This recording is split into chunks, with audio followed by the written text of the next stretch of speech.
मोदी सरकार की कैबिनेट की विस्तार को लेकर चर्चा तेजी से हो रहा। कहा जा रहा है कि इस बार मोदी सरकार के कुछ मंत्री को बाहर की रास्ता दिखाया जा सकता है, जबकि कुछ मंत्री के विभागें बदली जा सकता है। मॉनसून सेशन से पहले ही मोदी सरकार की कैबिनेट में बड़ी फेरबदल होने की संभावना जताई जा रही है। बीजेपी की नई नेशनल टीम की ब्लूप्रिंट बनकर तैयार हो गया है, लेकिन बीजेपी पार्टी की तरफ से कोई ऑफिशियल अनाउंसमेंट नहीं किया गया है। कहा जा रहा है कि मोदी सरकार अपनी सरकार में कुछ लोगों को चुन चुनकर मंत्री बनाए, लेकिन मोदी सरकार की कार्यकाल में उनकी कुछ मंत्री अपनी काम ठीक से नहीं कर पाए। इसी के चलते प्रधानमंत्री मोदी नाराज हैं और वैसे मंत्री को अपनी कैबिनेट से बाहर की रास्ता दिखा सकते हैं। एक वर्ग के लोग ये भी कहते हैं कि अगले साल 2027 में उत्तर प्रदेश और पंजाब में विधानसभा चुनाव होने जा रहा है। इसी को देखते हुए मोदी सरकार अपनी कैबिनेट का विस्तार करने जा रहे हैं।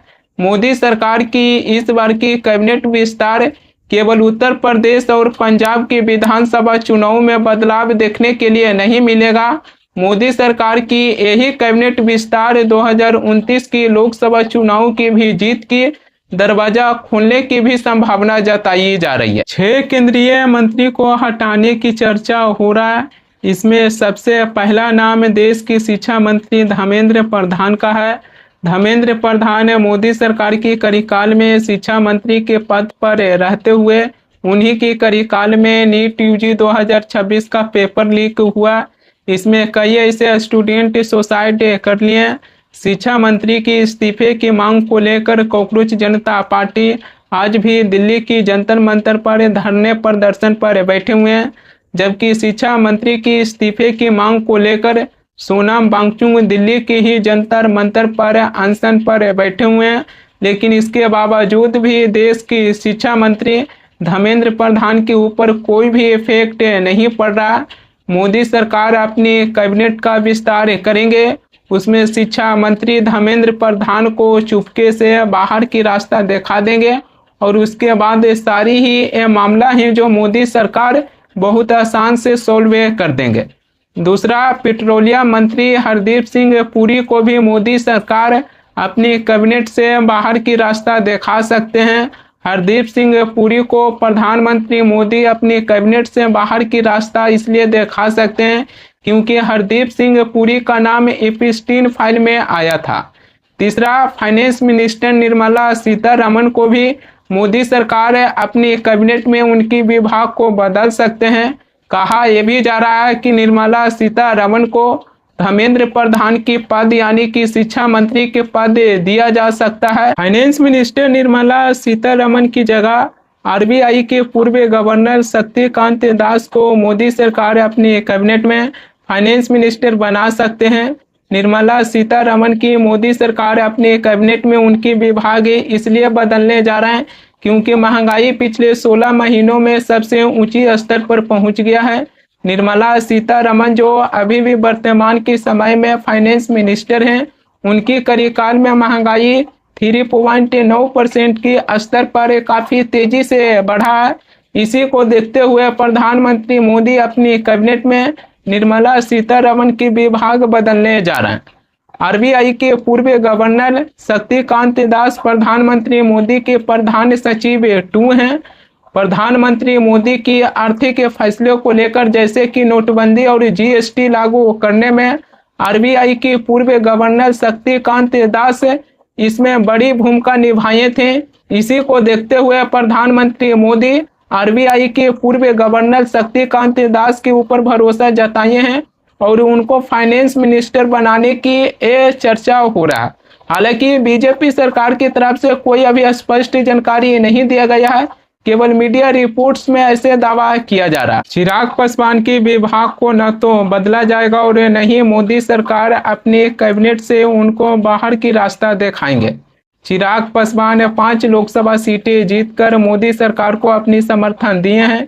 इसी के चलते मोदी सरकार चिराग पासवान से काफी ज्यादा संतुष्ट हैं। अपनी कैबिनेट में चिराग पासवान के विभाग को न तो बदलेंगे और न उनको अपनी कैबिनेट से बाहर की रास्ता दिखाएंगे। मोदी सरकार की कैबिनेट की विस्तार को देखिएगा तो चर्चा ये भी हो रहा है कि गृह मंत्री अमित शाह को उप प्रधानमंत्री बनाया जाएगा, जबकि देश की रक्षा मंत्री राजनाथ सिंह को अगले साल 2027 में राष्ट्रपति का भी चुनाव होने जा रहा है। उसमें बीजेपी पार्टी रक्षा मंत्री राजनाथ सिंह को राष्ट्रपति का भी उम्मीदवार बना सकते हैं, ऐसी अखबार में दावा किया जा रहा है। रक्षा मंत्री राजनाथ सिंह को देखिएगा तो हाल ही में विपक्ष उनके ऊपर सवाल उठाए थे कि ऑपरेशन सिंदूर के वक्त भारत के 6 वीर जवान शहीद हो गए हैं, लेकिन रक्षा मंत्री राजनाथ सिंह के पास इसकी कोई भी जानकारी नहीं था। रक्षा मंत्री राजनाथ सिंह लोकसभा में पूरे ही दम के साथ ये कहे थे कि अगर आपको पूछना है तो ये पूछिए कि ऑपरेशन सिंदूर के वक्त क्या भारत की जवान सैनिकों को कोई क्षति पहुंचा है, तो इसका जवाब है नहीं। आपको प्रश्न पूछना है तो यह पूछिए कि इस ऑपरेशन में क्या हमारे जवान सैनिकों को कोई क्षति हुई है, तो उसका उत्तर है नहीं। रक्षा मंत्री राजनाथ सिंह के पास खुद जानकारी नहीं था कि ऑपरेशन सिंदूर के वक्त भारत की कितने वीर जवान शहीद हुए थे। 13 महीनों के बाद भारत सरकार भारत की 6 वीर जवानों की नामों की पुष्टि किए हैं कि ऑपरेशन सिंदूर के वक्त भारत की 6 वीर जवान शहीद हो गए थे, लेकिन भारत सरकार और रक्षा मंत्री 13 महीनों तक 6 वीर जवान शहीद हुए थे उनके नामों को हमें और आपसे छिपा कर रखे थे। रक्षा मंत्री राजनाथ सिंह अपने ही देश की सैनिक के बारे में जानकारी नहीं रखते हैं। अब ऐसे लोगों को बीजेपी पार्टी राष्ट्रपति के उम्मीदवार बनाने की तैयारी कर रहे हैं। भारत की जो वर्तमान में राष्ट्रपति हैं महामहिम द्रौपदी मुर्मू, इनकी कार्यकाल 24 जुलाई 2027 को समाप्त होने जा रहा है। इसी को देखते हुए बीजेपी पार्टी रक्षा मंत्री राजनाथ सिंह को राष्ट्रपति के उम्मीदवार बनाने की तैयारी कर रहे हैं। हालांकि अखबार में इसको लेकर ही जो अभी फिलहाल चर्चा है, लेकिन सवाल ये भी आ जाता है कि बीजेपी पार्टी किसी को भी राष्ट्रपति का उम्मीदवार बनाते हैं तो ज़्यादातर उनके उम्मीदवार राष्ट्रपति का चुनाव जीत जाते हैं, लेकिन राष्ट्रपति का चुनाव जीतने के बाद बीजेपी सरकार की गलत नीति को लेकर राष्ट्रपति कितनी बार आलोचना करते हैं। भारत की महामहिम राष्ट्रपति द्रौपदी मुर्मू कोलकाता गए थे। कोलकाता में एक महिला डॉक्टर के साथ जघन्य रेप और निर्मम हत्या पर भारत की राष्ट्रपति द्रौपदी मुर्मू अपने बयान दिए थे, लेकिन जब किसी और महिला के साथ गलत व्यवहार होता है तो भारत की राष्ट्रपति द्रौपदी मुर्मू अपनी कोई भी बयान नहीं दिए थे। ये बातें हम नहीं कर रहे हैं, ये बातें कांग्रेस पार्टी के प्रवक्ता सुप्रिया श्रीनेत अपनी एक्स पर ट्वीट किए थे। उन्होंने अपनी ट्वीट में लिखे हैं कि मैं निराश और भयभीत हूँ। कोलकाता में डॉक्टर की जघन्य रेप और निर्मम हत्या पर भारत की राष्ट्रपति द्रौपदी मुर्मू अपने बयान दिए, लेकिन मणिपुर की हैवानियत को देखकर भी आहत हुई होंगी राष्ट्रपति द्रौपदी मुर्मू जी। बदलापुर में नाबालिग के बेटियों की यौन शोषण से भी आहत हुई होंगी राष्ट्रपति द्रौपदी मुर्मू जी। देश के पहलवान बेटियों की सड़कों और बूटों तले रौंदते देख आहत हुई होंगी राष्ट्रपति द्रौपदी मुर्मू जी। उत्तराखंड में बेटी की दरिंदगी से भी आहत हुई होंगे राष्ट्रपति द्रौपदी मुर्मू जी। कांग्रेस पार्टी की तरफ से सुप्रिया श्रीनेत 28 अगस्त 2024 को अपने एक्स पर ट्वीट कर भारत की राष्ट्रपति द्रौपदी मुर्मू के बारे में ये बातें कहे थे।